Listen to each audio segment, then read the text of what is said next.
Hello everyone, and welcome to the Pisces Guide to Pop Culture. I'm of course your host TJ.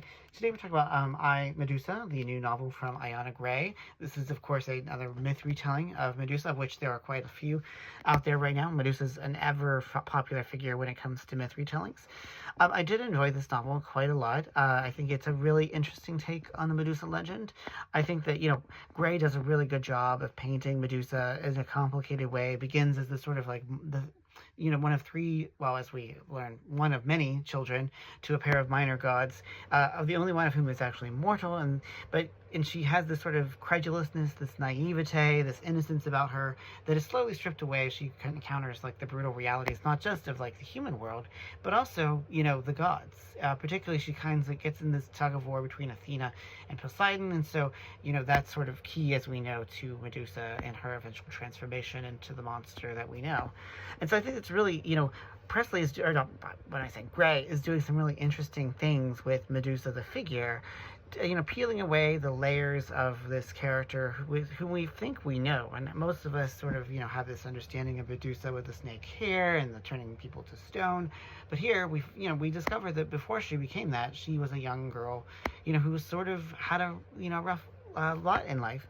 At the same time, she does make it clear that even from the beginning, even before Medusa becomes the monster, there's always this kernel of violence and sort of a potential for turning to the dark side. And I think that that's really a captivating and really interesting way of engaging with this character. And then, of course, there's also the fact that she's unequivocally black. And I love when, when black authors sort of, add their own layers and textures to classic Greek myth. And Medusa is a perfect figure. One of the things that's notable is that her locks are a key part of her, that she sees them as beautiful. They help connect her to her sisters. And of course, there's something deeply tragic and wrenching about the fact that they are ultimately turned into snakes. And so there's a lot going on. It's it's an immediately arresting novel. It has a really powerful voice, and I think there's a lot of heartbreak to it too.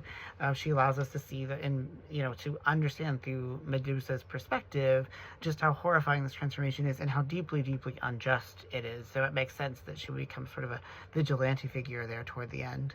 So there's a lot going on. I think that there's a lot of lackluster myth tellings out there, but I don't think this is one of them. I think this is one of the better ones. I would definitely highly recommend it. It gets the Pisces Guide to Pop Culture seal of approval.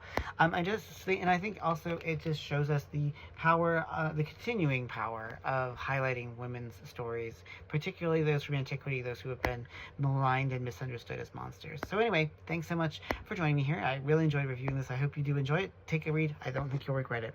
Anyway, take care, y'all.